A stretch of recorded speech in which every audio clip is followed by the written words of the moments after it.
오늘은 그세 번째 시간으로 큐스티의 장우석 박사님을 모셨습니다. 장우석 박사님은 서울대학교 산업공학과에서 기술경영을 전공하셨고요. 그다음에 리서치 인터레스트가 과학기술 산업 분석이라든지 국가 R&D, 유망기술 이런 쪽에 관심을 가지고 연구를 하고 계신다고 합니다. 그래서 약간은 좀 재미있는, 물론 매번 세미나가 재미있었지만 오늘은 특히 더 재미있는 세미나가 되지 않을까 합니다. 그리고 저 기술경영연구실이 다루고 있는 그 주제들이 상당히 재미있는 것들이 많아서 그다음에 이제 키스트에 계시니까 관련된 재미있는 정보들이 많을 것 같이 예상됩니다. 그래서 오늘 세미나를 해주실 장우석 박사님을 소개해 드리도록 하겠습니다. 네, 부탁드립니다. 네, 안녕하세요. 저는 한국과기술정보연구원의 데이터 분석 본부에 재직 중인 장우석이라고 합니다. 우선 이 자리에 초대해 주셔서 정말 감사드립니다. 환영합니다. 네, 그리고, 네, 감사합니다. 네, 사실 제가 이 세미나 발표를 제안을 받았을 때 제가 발표할 수 있는 자리인지 우선 조금 제가 그 부분에 대해서 걱정을 하였는데요.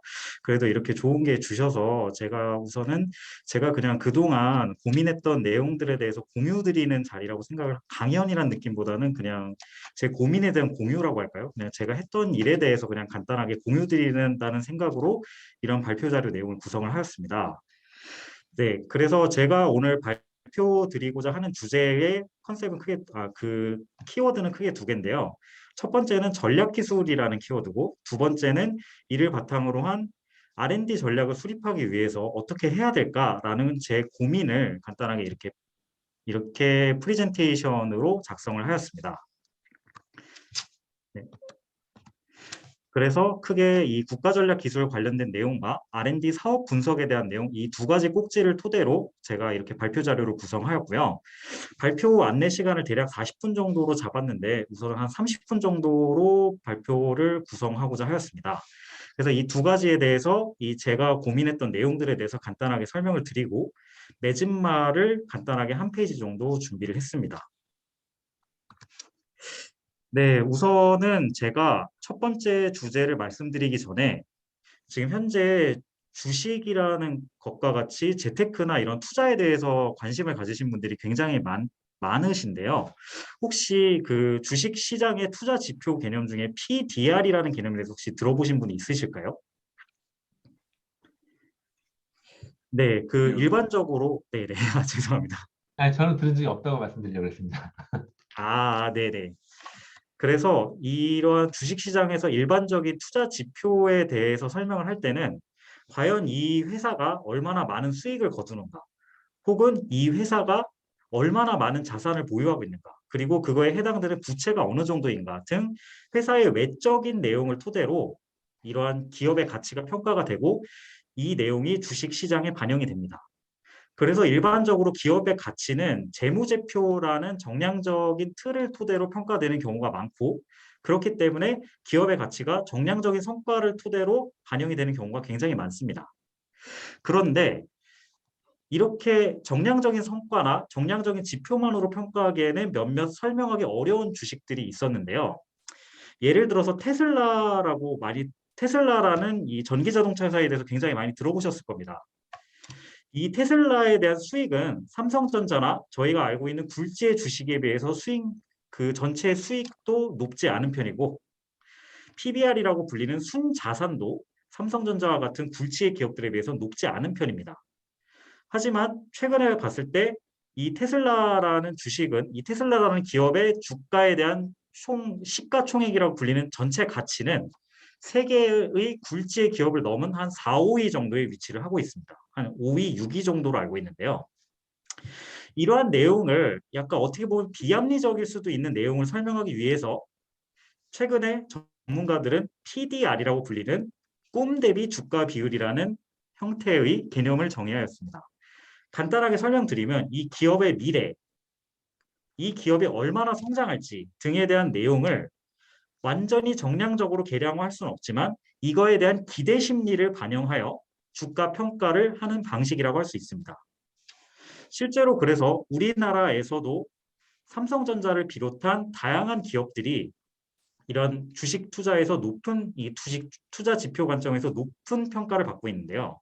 이러한 평가 관점에서 봤을 때 예를 들어서 셀트리온과 같은 몇몇 기업들의 경우에는 순자산이나 순이익에 대한 내용만이 아닌 미래에 앞으로 해야 될 일이 무엇인지 그리고 미래의 먹거리 산업에 얼마나 연관이 있는지 등에 대해 따라서 그 전통적인 주식시장의 투자 지표보다 높은 수준의 평가를 받고 있습니다. 그래서 이와 같이 항상 정량적인 성과나 정량적인 지표만이 아닌 꿈과 같은 무언가 계량화할 수 없는 내용에 의해서 미래에 대한 가치가 평가가 되고 그에 따라서 저희가 전략적으로 선택을 하거나 투자를 하게 된다는 것입니다. 그래서 제가 준비하고자 한 첫 번째 내용은 국가전략 기술에 대한 고민입니다. 이 국가전략 기술에 대한 내용은 여기 계신 모든 분들께서 잘 알고 계실 거라 생각이 됩니다. 실제로 우리나라에서는 국가 필수 전략 기술이라는 이름으로 총 10개 분야의 기술에 대해서 선정을 하여 국가적 역량을 집중하고 있습니다. 이러한 국가 필수 전략 기술에 대한 정의를 간단하게 내리면 국가적 역량을 결집하여 우리나라에서 내부적으로 필수적으로 경쟁력을 확보해야 되는 기술이자 우리나라가 반드시 선도해야 된다고 국가에서 지정한 기술들입니다. 이러한 국가 필수 전략 기술의 경우는 최근 들어 미중 패권 경쟁이라고 불리는 국가 간 동맹 등 국제 질서가 개편됨에 따라 이러한 국가 전략 기술의 필수성 그리고 중요성이 대폭 증가하게 되었습니다. 실제로 우리나라는 이러한 국가 간 동맹 관점에서 봤을 때 제1세계로 분류되는 미국이나 서양권에 주로 많은 교류를 하게 되고 중국과 같은 제2세계에 있는 국가들과도 굉장히 많은 산업적 교류를 하고 있습니다. 그런데 이러한 구도가 미중 패권 경쟁이라는 이름 하에 조금씩 국제 질서가 변경됨에 따라 미국과 유럽을 위시한 많은 선도국끼리 본인들끼리만의 기술을 공유하게 되고 외부에 이러한 기술들이 나가고 이러한 기술 경쟁을 빼앗기는 것에 대해서 조금씩 걱정하기 시작했습니다. 그리고 그러한 내용을 경계하고자 기술 블록화라는 이름 아래 선도국끼리의 동맹, 그 기술적인 동맹에 대해서 하나둘씩 고민을 하게 되었습니다. 그래서 아마 많은 분들께서 들으셨던 대로 반도체나 2차 전지와 같은 내용은 미국 바이든 정부의 주도하에 우리나라의 굴지의 기업들도 미국에 있는 산업 기술을 가진 기업들과 국제적인 동맹을 맺고 기술 개발이나 이러한 생산에 진행을 하고 있습니다. 이것에 착안하여 우리나라에서는 미국이나 유럽 등 기술 선도국과의 협상력 향상을 위해 상대국에서 필요로 하고 동시에 우리나라에서 경쟁력을 확보할 수 있는 전략 기술을 선정하고 이렇게 선정된 전략 기술을 육성하고자 하고 있습니다. 그래서 오른쪽 그림과 같이 오른쪽 아래쪽에 보시면은 총 10개의 기술군이 설명되어 있습니다.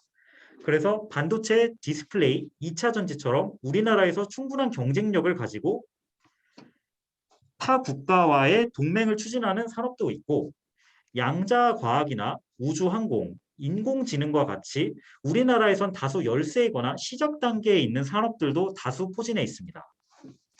그래서 정부에서는 국가 필수 전략 기술에 대해서 10가지를 선정하고 이에 대해서 아낌없이 투자를 하고 있는 상황입니다.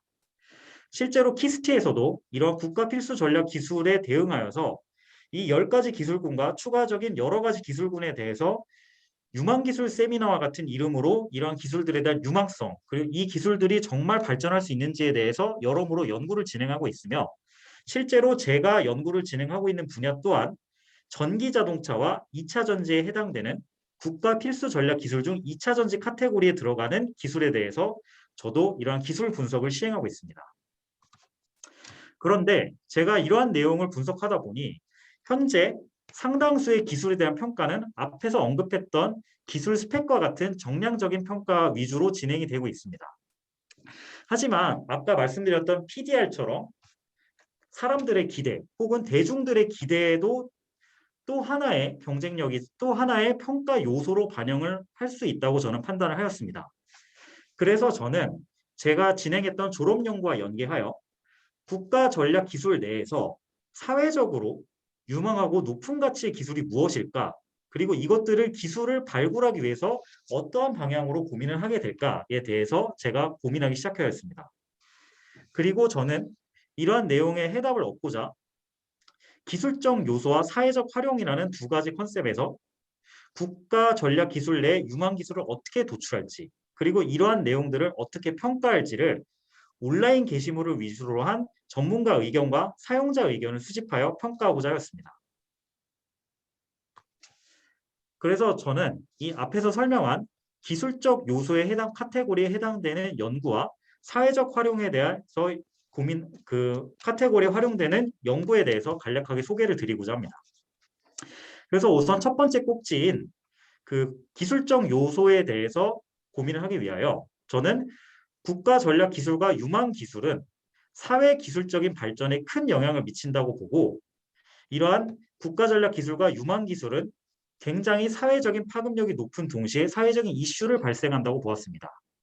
그리고 저는 이러한 잠재적 주제에 대응하기 위한 가능성과 영향력을 일종의 지표 형태로 구성하여서 보다 핵심 기술이 무엇인지 큰 기술 분야에서 보다 세부적인 핵심 기술을 도출하고자 노력을 하였습니다.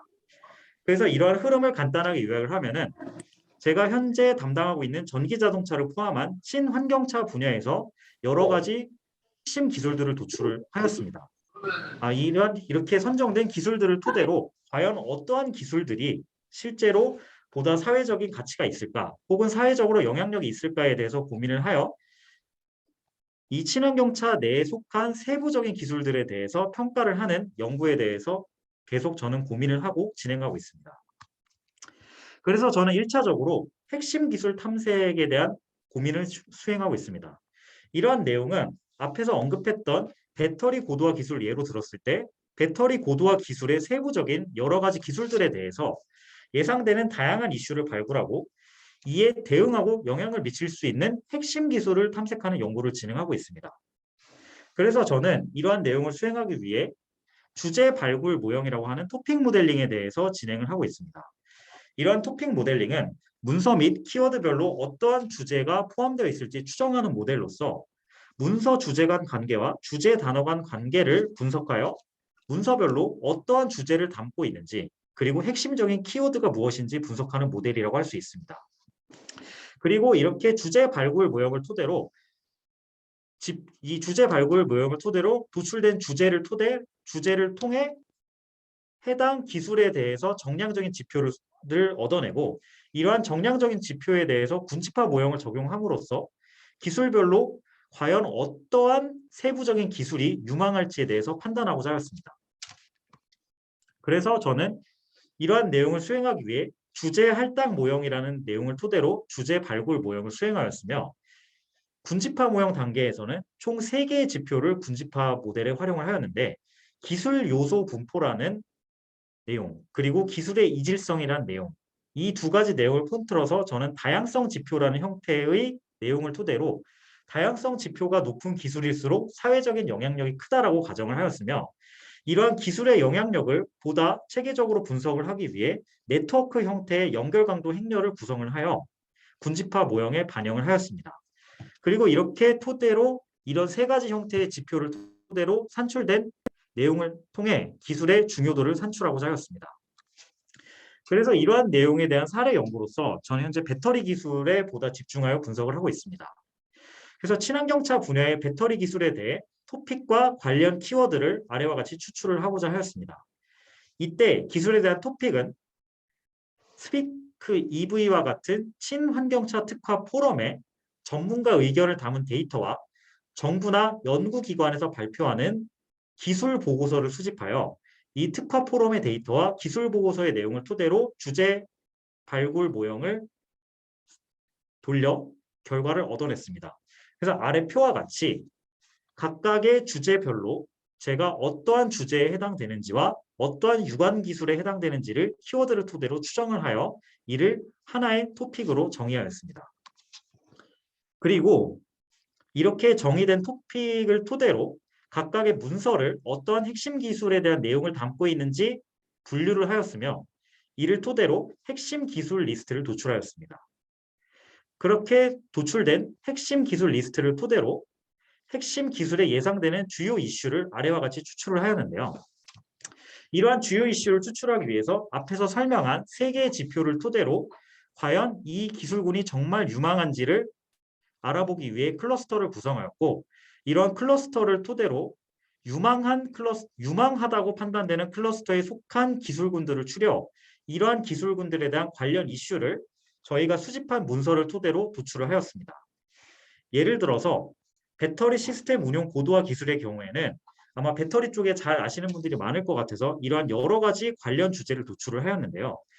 예를 들어서 열 및 압력 관리 기술에 대한 주제가 상당히 많이 도출이 되었고, 이에 대한 주요 이슈는 배터리 위험성에 대한 소비자 인식 증가에 대한 이슈와 이에 대응하는 배터리 안전검사의 항목이 증가됨에 따라 품질 개선에 드는 비용이 증가하여 일종의 R&D 투자 비용이 점차 증가하고 있고, 이는 중소기업 간의 경쟁에도 영향을 미친다라는 식의 해석을 진행하였습니다. 다음으로 이렇게 도출된 이슈를 토대로 핵심 기술의 발전과 변화에 따라 과연 이러한 배터리 기술들의 세부적인 내용들이 어떠한 세부 기술적 기능을 가지고 있는지 판단을 하고, 이 세부 기술에 대한 기능이 과연 잠재적 사용자라고 불리는 앞으로 이러한 기술을 활용할 사람들이 정말 만족하는지와 활용을 적합한다고 판단할지, 이 두 가지에 대한 내용을 토대로 기술의 우선순위를 식별하여 좀 더 높은 우선순위의 기술들을 제안하는 연구를 진행하고 있습니다. 이 내용은 잠재 사용자라고 불리는, 예를 들어서 2차 전지의 경우에는 제가 활용하고자 하는 전기 자동차를 실제로 활용하는 사용자들을 대상으로 온라인 의견을 수집하여 배터리와 관련된 문서를 수집하고, 이 배터리와 관련된 문서에서 앞에서 도출한 토픽에 해당되는 세부적인 기술들을 파악을 한 뒤에 이 세부적인 기술별로 우선순위에 해당되는 점수를 매기는 연구를 진행하였습니다. 그래서 이러한 내용에 대한 점수를 매기기 위하여 크게 두 가지 형태의 모형에 대해서 고민을 하였습니다. 우선은 만족도와 활용 적합성이라는 두 개의 지표를 산출하기 위하여 저는 키워드 벡터를 구축하였고, 이러한 키워드 벡터는 각각의 사용자들이 댓글을 단 내용과 그러한 의견을 작성한 문서들을 수집하여 키워드 벡터를 구축하였습니다. 그리고 위쪽 그림과 같이 키워드 벡터 내에서 그 기능이나 활용 방안에 해당되는 키워드들을 수집한 뒤에 그 활용 방안과 관련된 키워드가 어떤 것이 많은지 판별을 하여 각각의 문서에 대해서 기능을 도출하였고, 아래와 같이 긍정적인 단어와 부정적인 단어로 평가되는 내용들을 수집하여 감정 단어를 도출하고, 이 문서가 과연 해당 배터리에 대해서 긍정적으로 평가하는지, 더 나아가 배터리 내의 기능이나 활용 방안에 대해서 긍정적으로 평가하는지에 대해서 확인을 하였습니다. 그리고 만족도와 활용 적합성에 대한 이질적인 지표를 통합적으로 평가하기 위하여 프로메테 모델이라는 내용을 토대로 이 두 가지 지표에 대한 내용을 효용으로 점수를 바꾸고, 각각의 기능에 대해서 효용 점수를 비교함으로써 가장 효용 점수가 높은 대안이 무엇인지, 그리고 가장 효용 점수가 높다라는 것은 가장 잠재적 사용자가 이러한 기능으로서 활용을 하겠다라는 기대를 갖춘다는 내용을 토대로 각각의 평가 방안에 대한 내용을 구축을 하였습니다. 그래서 세부적인 내용은 크게 만족도, 기능 적합성 지표는 감성 점수, 기능 난이도, 기능 범위, 이 세 가지 내용을 평가를 하였고, 여기서 말하는 기능 난이도라는 내용은 사람들이 그 잠재적 사용자들이 예를 들어서 배터리에 대해서 에너지 저장 기술에 대해서 만약에 관련된 문서에 대한 내용을 작성했다면은 배터리 에너지 저장 기능과 관련해서 어떠한 요구사항이 있는지 혹은 어떠한 기능적인 판단이 되는지에 대해서 수집을 하고, 각각에 대해서 우선순위를, 각각에 대해서 선호도 점수와 언급되는 양을 토대로 순위를 매겨 그 순위의 일치성을 기능 난이도 혹은 기능 적합성이라는 용어로 평가를 하였습니다. 그리고 이 세 가지 지표를 토대로 프로메테 모델을 구축하여 효용에 대한 점수를 산출하고 각각의 기능에 대해서 점수를 산출함으로써 세부적인 기술 관점에서 봤을 때 사용자들이 높은 효용을 갖추는 기술이 무엇인지에 대해서 판단을 하였습니다. 그래서 이거에 대한 예시 또한 제가 계속 진행을 연구하고 있는 배터리 기술에 대해서 연구를 진행 중입니다. 그래서 마찬가지로 친환경차 특화 포럼으로부터 데이터를 수집하였으며, 동시에 배터리가 주로 활용되는 분야인 전기자동차의 거래 사이트의 의견 댓글을 수집하여 문서 형태의 데이터를 수집하였습니다. 그리고 앞에서 언급했던 그 중간 위쪽에 있는 기능 관련 키워드 벡터와 아래쪽에 있는 감정 관련 키워드 벡터 두 개를 구축하여 문서별로 대응되는 기능과 감정적인 평가에 대해서 데이터 형태로 정리를 하였습니다. 그리고 이렇게 정리된 데이터를 토대로 세부 기술별 우선순위를 노출하였는데요.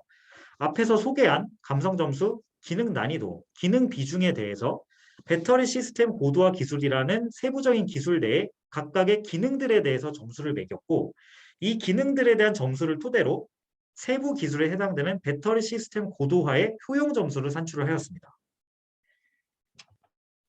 이때 각각의 지표값들은 키워드를 토대로 추정된 기능을 토대로 문서를 분류하여 산출을 하였고, 같은 기능으로 분류된 문서를 묶어 세부적인 기능에 대한 지표를 산출한 뒤에 오른쪽 위에 있는 배터리 내 세부 기술, 배터리 시스템 고도화와 같은 세부 기술 단위의 효용 점수를 산출하였습니다.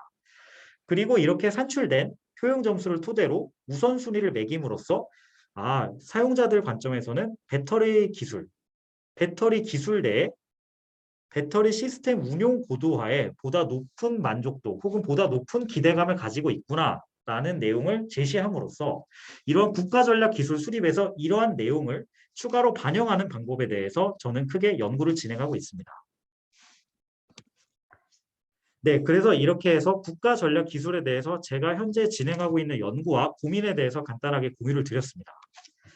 다음으로 두 번째 공유하고자 하는 내용은 R&D 분석이라고 불리는 R&D 사업에 대해서 어떻게 분석을 할지에 대해서 제가 고민을 하고 있습니다. 이러한 고민을 하기 위해서 저희가 R&D 사업 분석에서 가장 많이 쓰는 용어이자 가장 중요하게 평가하는 요소가 효율성입니다. 즉, R&D 사업은 국가에 대한 예산이 투입되는 행위이기 때문에 국가의 예산이 최대한 적게 투입되는 동시에 많은 아웃풋이 나와야 된다고 생각하며 이러한 내용을 토대로 굉장히 다양한 형태의 효율성 분석이나 적합성 분석을 수행합니다. 하지만 저는 이러한 효율성에 대한 분석을 하다 이러한 고민이 들었습니다.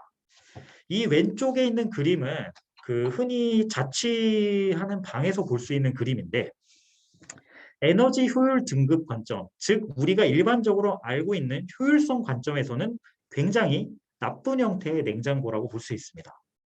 하지만 이러한 냉장고에 대한 소비 효율 등급을 올리기 위해서는 일반적으로 크기가 크고 동시에 많은 물품을 담을 수 있는 냉장고여야만 대체로 효율이 올라갑니다. 왜냐하면 크기가 커질수록 이런 소비 효율 등급을 관리하기 편하기 때문이죠.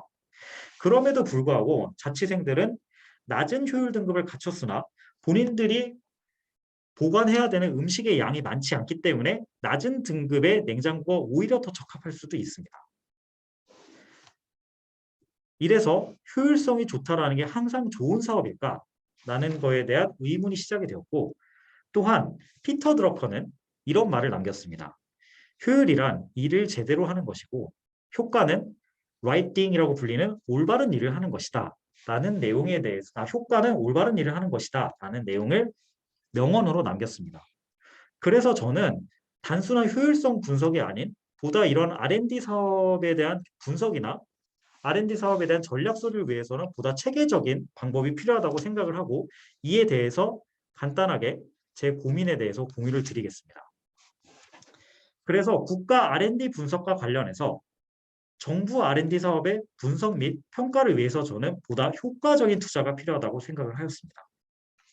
그리고 이러한 효과적인 투자를 위해서는 단순히 현재 나와 있는 사업에 대해서 정량적인 평가를 하거나 전문가 의견에 기반으로 한 내용만을 평가하는 것이 아닌 정책, 투자 기술 분야에 대한 고려와 사업의 성과에 대한 고려를 단계적으로 수행함으로써 최적의 국가 R&D 사업 방향을 수립하는 것이 필요하다고 생각을 하였습니다. 그래서 저는 크게 3개의 꼭지로 기술적 목표에 대한 분석, 분야 적합성에 대한 분석, 마지막으로 R&D 성과에 대한 분석, 이 3가지의 꼭지를 토대로 R&D 사업의 분석이 필요하다고 생각을 하였습니다. 그래서 기술적인 목표는 기술적인 목표는 국가 정책에 정말 부합하는 목표인지 그리고 이것에 대해서 일치하는지에 대해서 분석을 하고자 하였습니다. 그래서 저는 국가 정책에 부합하는 기술적인 목표를 도출하고 국가에서 발표하는, 그러니까 예를 들어서 우리나라 정부에서 발표하는 정책 자료뿐만이 아닌 우리나라 정부나 해외 정부에서 발표하는 전문 서적, 기술 보고서 등을 토대로 수치적인 목표와 기술적인 목표를 제시하고자 하였습니다. 그래서 저는 이러한 기술적 목표 수립을 위해서 정책 분석과 데이터 분석을 결합한 모델에 대해서 고민을 하고 있습니다. 실제로 이러한 기술적 목표 수립을 위해서 우리나라가 앞으로 R&D 사업을 추진하기 위한 기술 분야에 향후 10년에서 30년 동안의 기술적 목표를 도출하는 것이 이 첫 번째 태스크의 목적이라고 할 수 있습니다.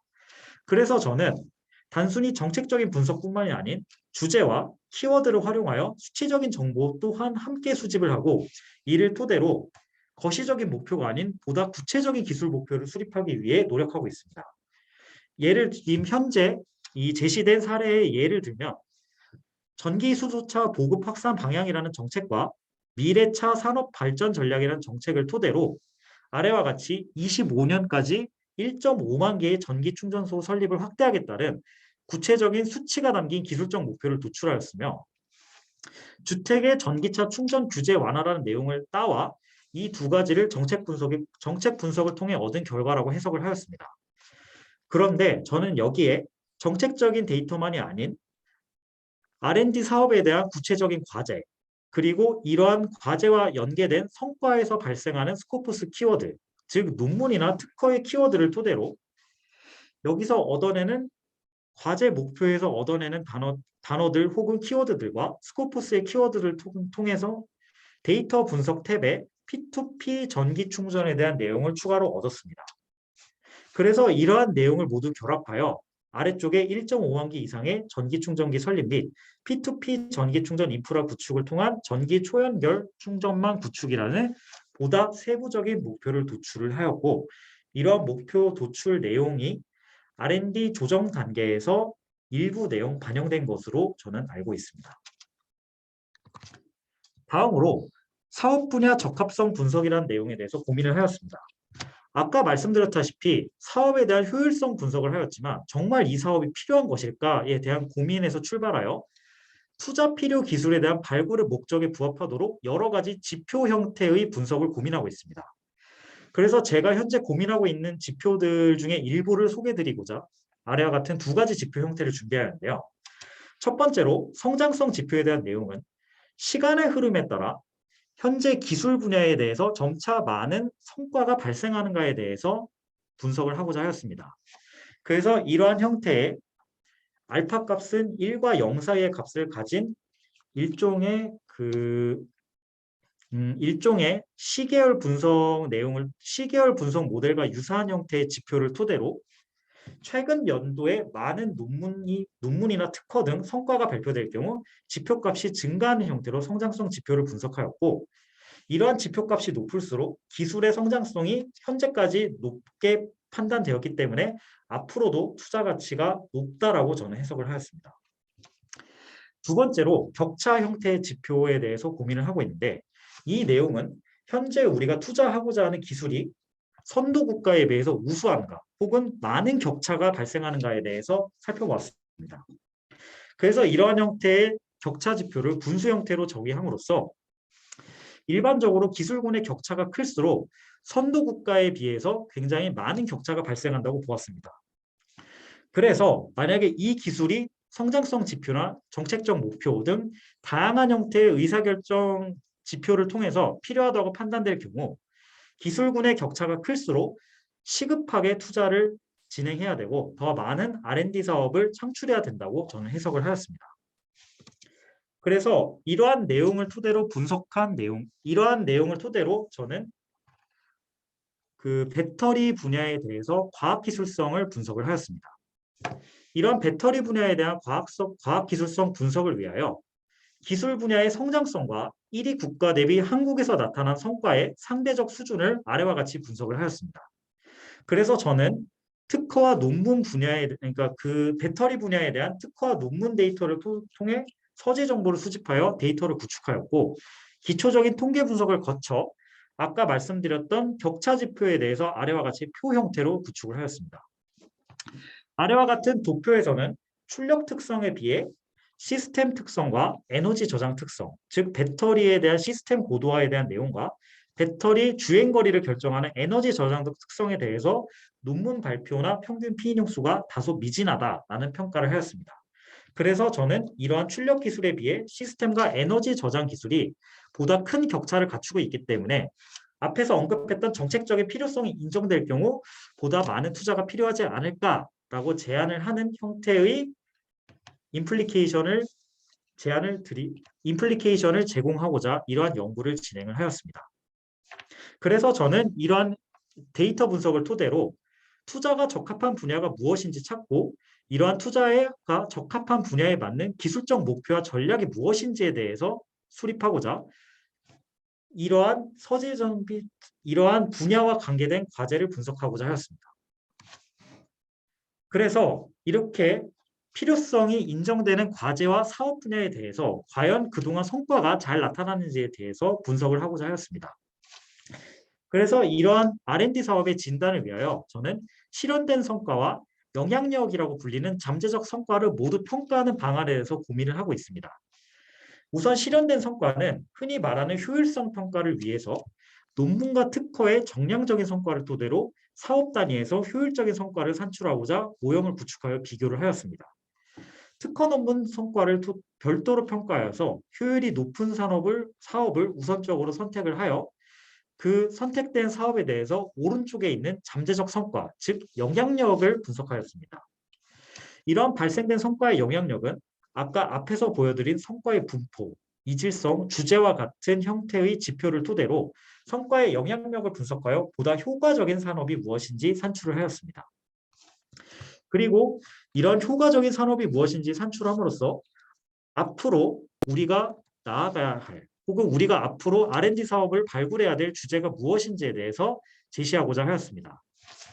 이러한 성과에 대한 사례 연구로서 해당 연구는 전기자동차 배터리가 아닌 전기자동차와 수소자동차를 포함한 친환경차 전체 분야에 대해서 정부 R&D 사업에 대한 분석한 내용입니다. 이 정부 R&D 사업에 대해서 실현된 성과와 잠재적 성과를 단계적으로 분석을 하였으며 이를 위해서 현재 그 한국과기술정보연구원에서 제공하는 과제 데이터인 R&D 과제 데이터인 NTIS 데이터를 활용하여 사업의 성과와 사업 관련 데이터를 수집하였습니다. 그리고 이렇게 수집된 데이터와 인풋, 아웃풋 내용을 분석하여 각각 사업에 대해서 효율성을 분석을 하였으며 이러한 사업에 대한 효율성 중 우리가 분석이 앞으로 필요로 하는 사업들을 도출하여 이 사업에 대해서 분포와 이질성과 같은 영향력 지표를 분석을 하였습니다. 그리고 이러한 영향력 지표를 토대로 상대적으로 값이 높은 산업을 뽑아 이 산업에 대해서 과제 혹은 산출물에 대해서 주제 분석을 하여 주제 발굴을 시행하였습니다. 그래서 저는 예를 들어서 P14의 경우는 이게 보안상 전체적인 사업명은 공개가 안 되지만 이 사업에 대해서는 자동차 산업 전체에 대해서 분석을 하는 사업이었고 이 전기자동차와 수소자동차를 포괄하는 전체 사업들 중 하나의 주제로서 수소의 공급 과정 내 저장 시설에서 저장 중인 수소를 보다 높은 압력을 유지하고자 하는 기술적 이슈가 있기 때문에 이러한 기술적 이슈를 포함하는 R&D 사업이 적합성이 높다라는 형태의 임플리케이션을 주고자 해당되는 연구를 진행하였습니다. 그래서 저는 이렇게 크게 두 가지 연구 꼭지에 대해서 간단하게 소개를 드렸고 사실 지금 현재 제가 진행하는 연구는 앞으로도 보완점이 굉장히 많다고 판단됩니다. 그래서 저는 이렇게 산업경영 시스템 학회와 같은 다양한 형태의 학술적인 교류를 통해서 다양한 교수님들과 다양한 연구원 박사님들, 선임연구원님들, 책임연구원님들을 포함한 다양한 박사님들의 의견을 토대로 보다 합리적인 모델을 구축하고자 합니다. 그래서 저는 국가의 성장 동력 발굴을 위해서는 투자의 효과성이 평가되어야 된다고 생각을 하고 영향력과 사회적 활용성이 높은 세부 기술 발굴이 필요하다고 생각을 하였습니다. 실제로 이 왼쪽 아래 자료와 같이 우리나라의 R&D 투자 비용은 실제로 봤을 때 굉장히 높은 수준에 존재합니다. 왼쪽 데이터는 정부 R&D 투자 관점에서 봤을 때 우리나라의 GDP 대비 투자율은 1위를 달리고 있고요. 1위를 달리고 있으며 오른쪽과 같이 민간을 포함한 전체 R&D 투자 비용 또한 2위를 기록하고 있습니다. 그런데 이런 R&D 투자 분석과 R&D 사업 분석 과정에서 각각의 단계 단위의 분석만이 아닌 전주기를 아우르는 통합적 분석과 전략 수립에 대한 내용이 상대적으로 다소 부족하다고 생각을 하였습니다. 이러한 내용에 따라 실제로 키스트에서는 기획, 평가, 활용, 확산에 해당되는 국가 R&D 전주기별로 각각의 부서에서 연구를 진행하여 이러한 연구 내용을 통합하고자 많은 노력을 수행하고 있습니다. 그래서 저 또한 키스트의 데이터 분석 본부에 소속된 일원이기 때문에 저 또한 이러한 국가 R&D 분석에 대한 연구와 유망 기술을 포함한 국가 전략 기술에 대한 연구를 계속 수행하고 이러한 연구를 수행하기 위해서 한국산업경영시스템학회에 참여하시는 모든 분들의 좋은 의견과 가르침을 듣고자 이와 같은 발표 내용을 준비하였습니다. 지금까지 발표 들어주셔서 감사합니다. 발표는 여기까지 하겠습니다. 감사합니다. 네, 감사합니다. 네, 지금까지 장우석 박사님의 세미나였고요. 듣고 혹시 궁금한 점이 있거나 그다음에 코멘트 하실 게 있으면 네, 또 마찬가지로 자유롭게 네, 의견을 부탁드리겠습니다.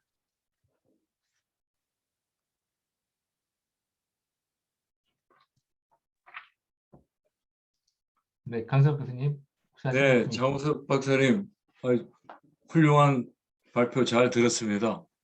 감사합니다. 감사드리고요.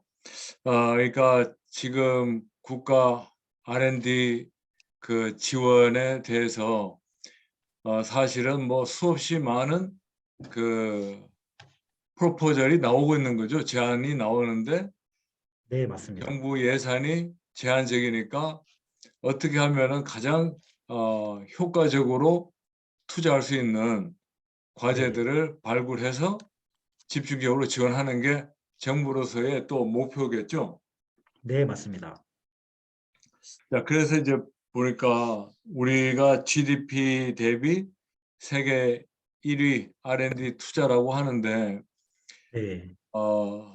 실제로 그 성과는 어떤가요? 투자는 세계 1위인데 예. 아까 말씀하신 그 효과성의 효과를 본다면은 효과는 뭐 순위를 만약에 매긴다면은 투자 대비 효과 했을 때는 우리가 어느 정도 위치할까요? 실제로 순위를 구체적으로 말씀드릴 수 없지만 우선은 이러한 성과가 굉장히 다양한 지표 형태로 분석이 되고 있는데요. 우선 특허 논문과 같은 퍼블리케이션 기준으로 봤을 때는 한 중위권 정도로 예상이 되고 네. 실제로 이러한 것들이 보다 확산이 되는 과정, 예를 들어서 기술 이전과 같이 이런 퍼블리케이션 단계에서 상용화 단계 혹은 이러한 이전 단계로 넘어가는 성과는 더욱더 낮은 순위로 알고 있습니다. 그래서 실제로 약간 우리나라가 현재 그냥 내부적으로 봤을 때 약간 퍼블리케이션 단계와 같이 굉장히 좋은 아이디어들은 그래도 꾸준히 나타나고 있는데 이 꾸준히 나타나는 내용이 상용화와 같이 한 단계 발전된 내용으로 나가는 성과가 상대적으로 부족한 점은 사실입니다. 그래서 이러한 부분에 대해서 단순히 기획과 평가 단계에서 끝나지 않고 확산 단계에 대해서도 이러한 평가 모듈에 대해서 어떻게 수립을 해야 될지 지속적으로 고민을 하고 있는 상태입니다. 그래서 네, 말씀하시죠. 네. 네, 그래서 말씀하신 데에 대한 답변은 사실 이러한 GDP 투자에 대한 내용만 봤을 때는 우리나라가 최상위권에 위치해야 된다고 기대하지만 거기에는 미치지 못하고 있다라고 말씀드릴 수 있습니다. 네, 아니 그래서 지금 우리 대학에서도 네, 과거 한 10여 년 동안은 그 논문 국제 저명 학술지 그 발표 편수를 위주로 업적 평가도 하고 대학 평가도 하고 뭐 이러다 보니까 그야말로 네. 논문을 위한 논문을 쓴다라고 하는 비판이 많았거든요.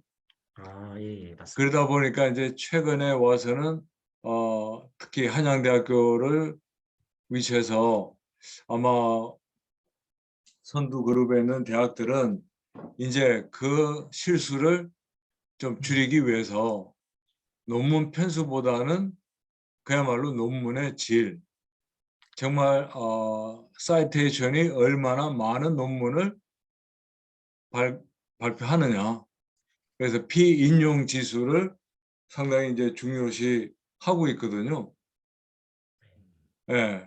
그래서 근데 사실 이제 우리 R&D 투자뿐만이 아니고 정부의 뭐 각 부처에서 그런 R&D 투자를 하고 있잖아요. 그죠?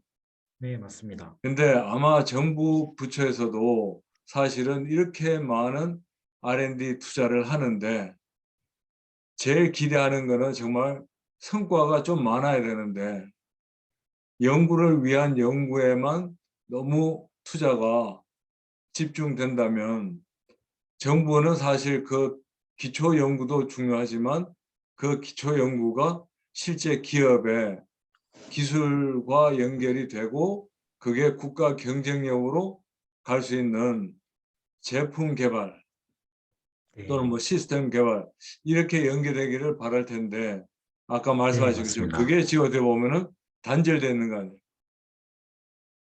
R&D는 뭐 맞습니다. 엄청나게 하는데 실제로 거기에서 나온 연구 결과가 우리 기업에 도움이 되고 또 인류 제품이 나와서 국가 경쟁력에 큰 기여를 하는 그런 측면에서는 아까 좀 부족하다라고 네, 지적을 하셨잖아요. 그죠? 네, 저도 그 맞습니다. 부분이 상당히 좀 안타까운 것 같아요. 그래서 아까 그 격차 지표인가요? 그 1 마이너스 그 1위 세계 1위 특허 건수 분의 한국 뭐 건수 또는 논문 수 그랬을 때 그 지표가 마찬가지로 너무 특허 많이 나온다고 이게 기술로 연결이 되느냐. 그것도 별개의 문제 아닌가요? 네, 맞습니다. 또 논문이 그래서, 많이 발표된다고 그게 기술로 연결이 돼서 우리가 경제 규모가 더 향상된다는 보장도 없는 거고 네, 그렇다면 그 맞습니다. 지표 자체가 너무 이론적이지 않은가. 아, 예, 예. 네, 그 코멘트 주신 내용에 대해서 감사드립니다. 우선은 이런 격차 지표를 포함한 지표적인 내용에서 봤을 때 지금 제가 여기서 제시한 내용은 발표 건수라는 표현이 있어서 양적인 평가를 진행한 걸로 보이는데요. 네.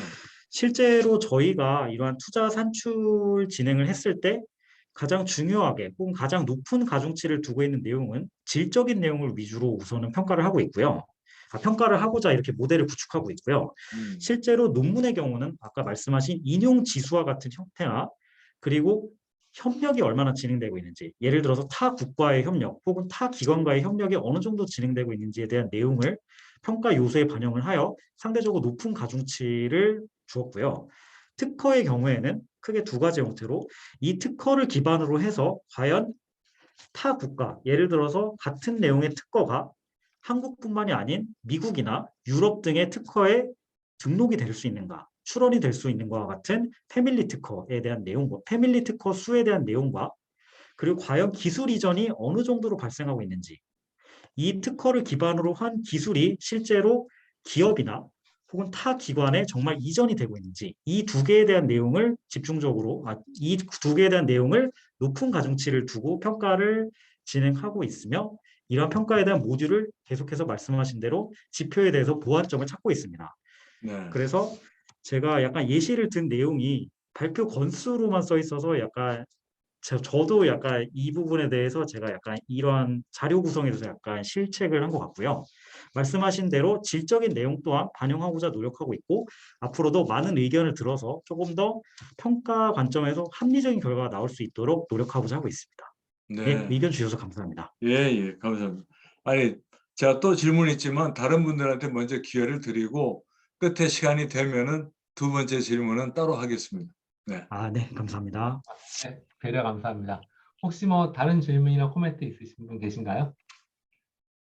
네, 없으면 저도 사실은 궁금한 게 있어서요. 네. 네, 저는 이제 전공이 신뢰성공학 그 응용 통계거든요. 그래서 저는 이제 아, 기본적으로 이 숫자 다루고 이런 걸로만 이제 항상 연구를 해왔는데, 사실 이제 기술 경영이나 또는 이제 보면 이렇게 여기서 말씀하셨죠. 영향력을 이제 지표로 표현한다고 하셨단 말이에요. 사실 근데 정성적인 네. 것들이 어떤 형태로든 아무튼 정량화하는 과정이시잖아요. 네, 그래서 맞습니다. 저는 이제 막 그게 항상 궁금했어요. 그래서 그런 정성적인 것들을 어떤 정량화시키는 이 과정에서 나름대로 어떤 특별한 노하우가 있는지 이런 게 좀 궁금했는데, 그냥 이제 뭐 너무 질문 추상적인 게 구체적으로 여쭤보면, 그 앞에 있는 주제의 6번째 페이지 정도 보시면 뭐 감성 점수니 기능 난이도니 뭐 기능 범위라는 이런 식의 지표들이 식으로 되어 있더라고요. 예, 여기 뭐 이거 예. 혹시 요거를 예. 좀 구체적으로 좀 설명을 좀 해주실 수 있나요? 제가 제 나름대로 이해해 보려고 혹시 뭐 예, 예, 알겠습니다. 이게 약간 설명하고자 하면 길 수도 있는데 우선은 감성 점수의 경우는 상대적으로 좀 직관적인 형태인데요. 말 그대로 앞에서 언급했던 이런 키워드 벡터를 기반으로 문서를 분류했을 때 각각의 문서에서 긍정적으로 평가된 문서의 수와 부정적으로 평가된 문서의 수의 비중을 이렇게 이러한 형태로 이러한 그 분수꼴의 형태로 산출을 한 내용이어서 긍정적으로 평가된 문서의 비율이 높을수록 감성 점수 값이 올라가게 되고 반대로 부정적으로 평가된 문서 수가 높을수록 감성 점수 값이 낮아지게 됩니다. 그 그래서 이렇게 네. 그래서 기본적으로 그 이거를 해당해서 네, 숫자를 말씀해 주세요. 센다는 말씀이신 거죠? 숫자를 세서 네. 그리고 기본적으로 이제 카운팅을 먼저 하는 게 알겠습니다. 네네. 예. 네, 그래서 이거를 각각의 점수 합산으로 하지 않은 이유가 문서의 길이 차이가 많이 나기 때문에 문서를 수집하다 보면은 굉장히 긴 의견을 주는 분들도 있고 굉장히 짤막한 의견을 주는 분들도 있기 때문에 단순히 긍정, 중립, 부정으로 제가 구간을 나누어서 문서를 세 가지 형태 중 하나로 분류해서 평가하여 점수를 산출하였습니다. 그리고 우선 기능 범위에 대해서 먼저 설명을 드리면 이런 기능 범위는 제가 그 졸업 논문 연구에서 반영했던 다양성이라는 지표를 토대로 가져왔는데요. 일반적으로 다양성이 높다라는 개념은 어떻게 저는 해석을 했냐면 예를 들어서 배터리 기술이 있을 때 배터리 기술 내에서 사람들이 전부 다 배터리 시스템에 대한 내용만 언급을 하는 것과 배터리 내용뿐만이 아닌 시스템 내용뿐만이 아닌 배터리 에너지 저장과 같은 주행거리와 같은 에너지 저장 내용 그리고 충전 속도와 같은 출력 내용 이런 것들을 균형적으로 언급을 하는가에 따라서 저는 가치가 다르다고 보았습니다.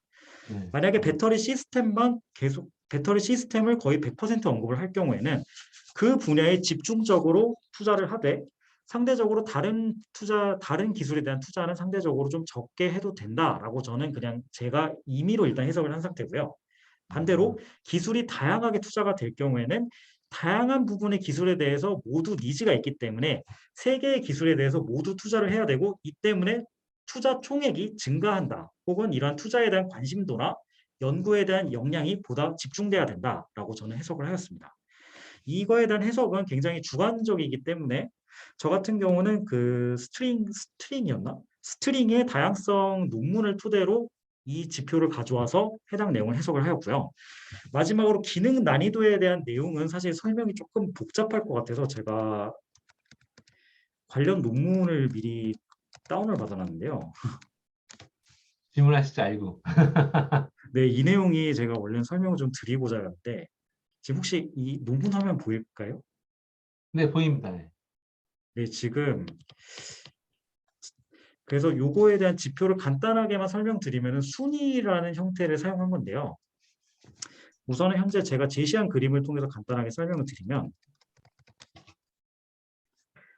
저는 이 순위를 커뮤니티 관점과 기능 관점에서 봤을 때 과연 사람들이 얼마나 많이 언급을 하는지와 얼마나 높은 점수 혹은 얼마나 긍정적으로 평가하는지에 대해서 기능 단위와 커뮤니티 단위로 순위를 매겼습니다. 그리고 이러한 순위를 매겼을 때 과연 얼마나 일치하는가. 예를 들어 가지고 어떤 커뮤니티에서는 배터리 시스템에 대한 이야기만 하고 어떤 커뮤니티에서는 배터리 출력에 대한 이야기를 하는 케이스와 배터리 시스템에 대한 얘기만 모든 커뮤니티에서 하는 경우 그 세부적인 기술에서 봤을 때 중요도가 다르다고 판단을 하였습니다. 그래서 이러한 상황에 대해서 평가를 하기 위해 일치성이라는 개념의 내용을 찾아 지표로 보완을 하였으며 이 일치성과 관련된 논문은 아래와 같이 이 쿡이라는 연구자가 2006년에 발표한 논문을 참고하여 구성을 하였습니다.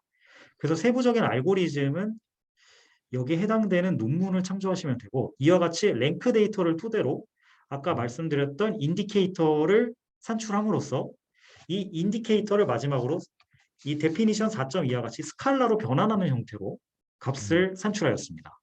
그래서 이거에 대한 세부적인 내용은 제가 논문을 공유하는 방식으로 말씀을 드리는 게 좋을 것 같습니다.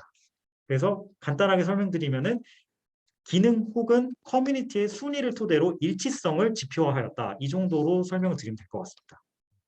그러면 혹시 기본적으로는 그 언급된 횟수를 카운팅해서 시작을 하는 거네요. 그래서 카운팅해서 그걸 네, 뭐 언급된 횟수와 감성 점수를 그러니까 긍정적으로 평가하는 것이 몇 개인지 이런 것들을 토대로 평가하였습니다. 그다음에 저 PI는 아마 그 비율일 것 같고요. 그렇죠?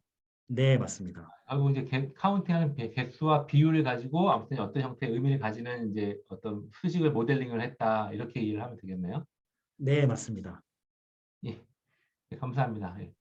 네, 뭐, 시간이 제한적이어서 많이 설명 못 드린 점은 죄송합니다. 그러니까 뭐 더 안 계시면 강정 교수님 아까 아껴두셨던 질문을 다시 하시면 어떨까요? 네네.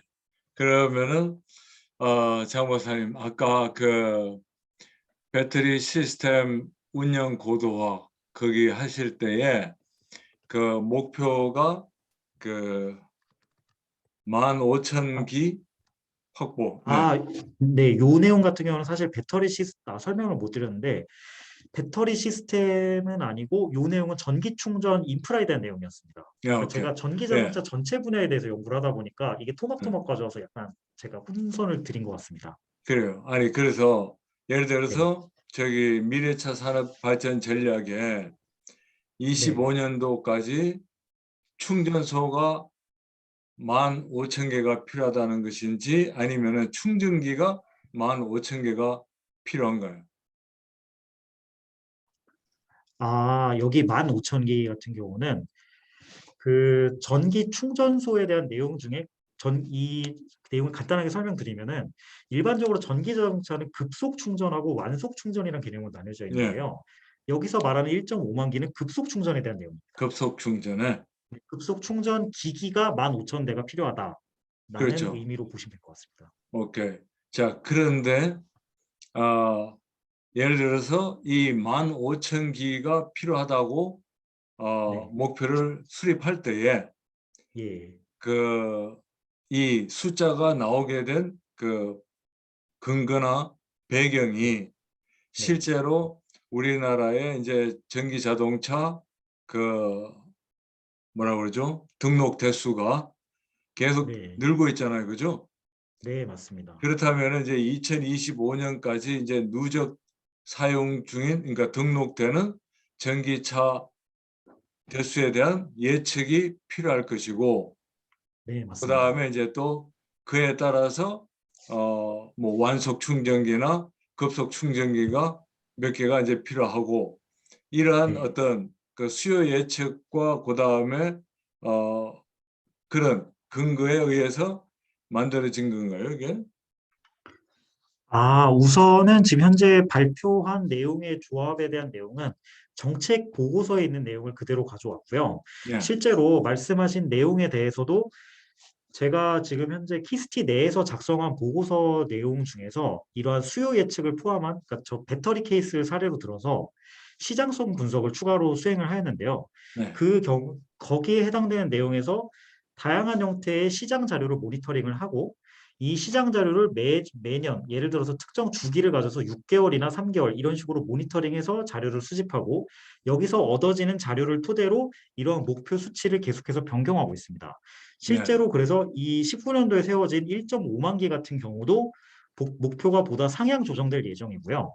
네. 실제로 이 전기 자동차 도입에 대해서 굉장히 속도가 예상보다 빨라지고 있고 이에 따라서 전기 자동차 수요도 상대적으로 증가하고 있기 때문에 이러한 정책의 방향 자체는 유지되지만 구체적인 수치적인 데이터가 계속해서 업데이트되고 있습니다. 예. 그래서 그래요. 이러한 내용 때문에 약간 주기적인 형태의 모니터링과 업데이트가 필요한 실정입니다. 예. 그거는 좋을 것 같고요. 네. 그다음에 최근에 이제 저희 한양대학교 에리카 캠퍼스에서 그 융합 세미나라고 해서 이제 최신 연구 내용들을 발표하는 기회가 있었는데 거기에서 어떤 교수님이 이 무선 충전, 네. 무선 충전에 관련된 기술을 연구하고 계시더라고요. 아, 예, 예, 맞습니다. 그래서 이런 전기 자동차 충전기의 경우 한 30cm 이내에 30cm 이내에 가까이 있을 때에는 그 전기 충전이 무선으로도 가능하다는 거예요. 네, 그 다음에 그랬을 경우에는 충전기 하나를 가운데 두고 하다 뭐 예를 들어서 네 방향에서 30cm 범위 내에 있으면은 네 대가 동시에 충전을 할 수 있는 뭐 이론적으로는 그런 가능성도 있잖아요, 그죠? 네, 맞습니다. 실제로 연구 진행 중인 분야입니다. 예, 그리고 어젠가 그저께 현대자동차도 그러한 그 전기 자동차 그 무선 충전 그거를 실제로 이제 실험에 들어갔다고 신문에서 네. 봤거든요. 예, 예, 예. 네. 그렇게 된다면은 이제 그런 그 충전 능력이 지금 현재 한 충전기가 한 대만 충전할 수 있는 그 상황에서 1대 1이 아니라 이제 1대 N이 되는 거죠. 네, 맞습니다. 그렇게 된다면은 또 거기에 따르는 충전소 부지나 그다음에 충전기의 어떤 수요 이런 것들도 어떻게 보면은 기술 변화하고 맞물려서 그런 것도 동시에 또 고려가 돼야 되지 않을까 하는 생각을 아까 말씀 아, 들으면서 생각이 네. 나서 말씀드렸어요. 아, 네, 교수님 좋은 의견 감사드립니다. 그래서 실제로 모니터링을 할 때 저희가 이러한 정책 보고서뿐만이 아닌 기술 보고서들을 많이 참조하고 있는데요. 네. 이러한 기술 보고서 내용을 토대로 약간 새로운 기술 트렌드가 발견되거나 혹은 약간 상용화 가능성이 좀 더 높아진 기술들을 토대로 이러한 정책에 대한 반영에 최대한 반영하고자 노력을 하고 있고요. 실제로 말씀하신 무선 충전에 대한 내용도 지금 현재 저희가 구축해 놓은 이런 시스템에 반영이 되어 있는 상황입니다. 그러니까 그 시스템에 그 하나의 투자 분야로 반영이 되어 있습니다. 예. 네, 다만 뭐 무선 충전에 대해서 제 간단한 의견을 드리면은 무선 충전은 기술은 충분히 상용화가 되어 있다고 저는 생각이 되는데 규제가 심하다 보니까 여기서도 정책 분석에 규제 완화라는 표현이 써 있는데요. 네. 그 규제가 오히려 더 큰 걸림돌이라고 저는 갑자기 생각이 들었고요. 실제로 말씀하신 대로 이러한 무선 충전 내용도 이러한 정책 분석에 대해서 앞으로 업데이트를 때 함께 반영되어서 말씀하신 대로 현재 틀에는 언급되지 않은 기술 또한 모니터링 대상에 들어가서 이런 정책을 수립할 때도 해당 내용이 보완이 될 거고 수립된 정책을 분석하는 저희 입장에서도 기술 보고서와 함께 반영함으로써 말씀하신 내용을 지속적으로 모니터링하고 개선되는 형태의 연구를 설계하여 진행하고자 합니다. 예. 아유, 고맙습니다. 아, 네, 좋은 의견 주셔서 감사합니다. 네. 네, 감사합니다. 우영수 회장님이나 백동현 고문님도 아마 지금 궁금한 게 많으실 텐데 지금 그 열차 안에 계시기 때문에 저희가 좀 부탁을 드리기가 좀 곤란할 것 같고요. 혹시 그 김성호 교수님이나 김준 교수님 혹시 궁금한 거나 코멘트 하실 거 있으신가요? 네, 부끄러워서. 네, 네, 저는 따로 없습니다. 네. 네, 김성호 교수님 제가 못 들었습니다. 발표 잘 들었고 아, 따로 질문은 없습니다. 네. 예, 알겠습니다. 예. 질문이 네, 저는 운전 중이라서 좀 하기가 좀 어려울 것 같습니다. 네네. 그 오영수 회장님이 장 박사님의 연구 모델의 평가 요인과 실제 우리나라 과학기술 정책 수립시에 사용하는 요인 간에 어떤 관련성이 있나요? 라는 질문을 채팅으로 보내주셨습니다. 아, 네, 네. 아, 네, 이 부분에 대해서도 지금 저희가 계속 고민을 하고 있는데요. 우선은 저희가 이러한 요인에 대한 연관성이라는 것을 평가하기 전에 과연 어떠한 요인을 썼는지에 대해서 우선 선행 연구를 계속 진행 중이고요. 정책 시에 사용되는 요인에 대해서는 기본적으로 저희가 이러한 모델을 구축할 때 과학기술 정책 수립 과정에서 평가하고자 하는 요인들이 이미 가이드라인 형태로 정의가 되어 있고요. 이러한 가이드라인 형태를 저는 과학기술성 관점에서 좀 재해석을 한 느낌이라고 보시면 될 것 같습니다. 예를 들어서 아까 말씀드린 투자 시급성이나 이런 내용을 저는 평가하기 위해서 그러니까 여기서는 질적인 평가를 위주로 진행하고자 하였지만 이런 성장성 지표나 격차 지표에 대한 내용을 도입한 이유가 이런 성장성과 격차에 대한 내용이 국가 단위에서 봤을 때 R&D 사업에 대한 평가 혹은 뭐 예를 들어서 건설 사업이나 이러한 대규모 공공 사업에 대해서 효용성을 얻고자 할 때 쓰는 평가 요소들 중에 하나라고 보고 있습니다. 다만 이러한 내용을 저는 보다 좀 약간 데이터 형태로 분석을 하고 이를 지표화하기 위해서 약간 간략화한 형태라고 볼 수 있고요. 전반적인 내용은 투자 필요성, 투자 시급성에 대한 내용을 이와 같은 지표 형태 혹은 데이터 분석 형태로 해석하고자 많은 노력을 하고 있다라고 답변을 드리면 살짝 모자랄까요? 네, 그래서 이러한 내용들이 주로 제가 할 수 있는 답변인 것 같고요. 실제로 우리나라 과학기술 정책 수립 시에 이러한 요인들이 사실 정권에 따라서도 크게 바뀌고 있고 혹은 그 사업의 진행 단계나 이런 내용에 대해서도 굉장히 많이 바뀌고 있습니다. 그래서 실제로 이번에 2022년도에 새 정권이 들어서면서 과학기술에 대한 정책 수립이나 과학기술에 대한 평가 요인 또한 상당히 많이 바뀔 걸로 저는 이해가 되고 있어서 그렇게 바뀌는 내용에 대해서도 제가 추가적으로 모델에 반영하고자 노력을 하고 있습니다. 네. 그래서 이 부분에 대해서는 답변을 정리드리면은 이러한 평가 모델의 요인은 일반적으로 공공기술이나 약간 대규모 R&D 사업에서 실제로 사업에 대한 평가를 수행할 때 평가 요소들이 여러 개가 존재를 하고 그 평가 요소들 중 과학기술성에 해당되는 평가 요소들을 가져와서 제가 성장성 지표나 격차 지표 혹은 특허 논문에 대한 인용 분석과 같은 내용을 시행했다라고 말씀드리면 될 것 같습니다. 약간 부족한 대답이지만 좋은 질문 주셔서 감사합니다. 네. 이 온라인이라 아마 이제 이렇게 직접 이렇게 대면이면 훨씬 더 자유롭게 이 의사소통 질의응답을 할 수 있고, 그다음에 또 필요하면 더 네, 진행할 수 있어서 참 가능할 텐데 지금 이제 온라인이라 이 정도까지가 제한인 것 같습니다. 네.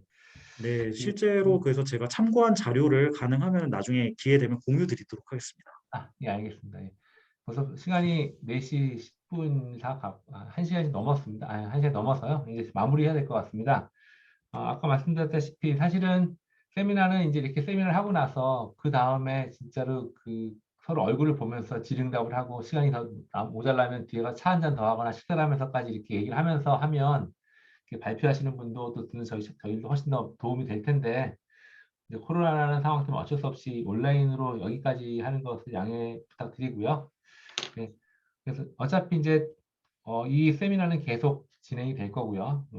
서두에 말씀드렸다시피 매달 세 번째 주 금요일에 일단 코로나가 있는 동안은 오프라인으로 진행을 할 거고 혹시 코로나 상황이 좋아지면 온라인으로라도 코로나 때는 온라인으로 코로나가 좀 많이 상황이 개선되면 오프라인으로 자리를 마련해서 아무튼 이 우리 한국산업경영 시스템학회 월간 세미나는 항상 이 자리를 지키도록 하겠습니다. 그래서 오늘 참석해 주신 교수님들은 계속 애정을 갖고 지속적으로 참여 부탁드리고요. 그 다음에 주변에 뭐 혹시 같이 추천하실 분이 계시면 이 프로그램 추천하셔서 누구든지 오셔서 참석하셔서 좀 더 많은 정보들 공유하고 의견을 나눌 수 있는 시간을 가질 수 있었으면 좋겠습니다. 조금 더 광고를 하자고 하면 다음 달에는 에트리의 김은혜 박사님께서 세미나를 준비해 주시니까 또 혹시 관심 있으신 분들은 또는 주변에 좀 홍보를 하셔서 다음 달에는 더 많은 분들이 모여서 같이 할 수 있는 자리를 가졌으면 좋겠습니다. 예, 이상으로 오늘 한국산업경영시스템학회 월간 세미나 3월을 마치도록 하겠습니다. 예, 참석해 주셔서 감사하겠고요. 다음 달에도 뵙겠습니다. 감사합니다. 수고하셨습니다. 감사합니다. 수고하셨습니다.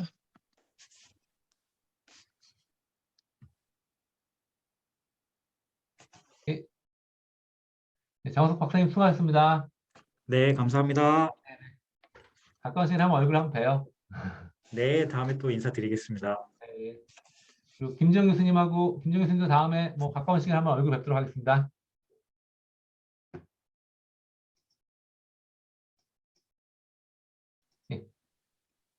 저 나가도록 하겠습니다. 수고하셨습니다. 네, 저도 나가겠습니다. 감사합니다. 감사합니다.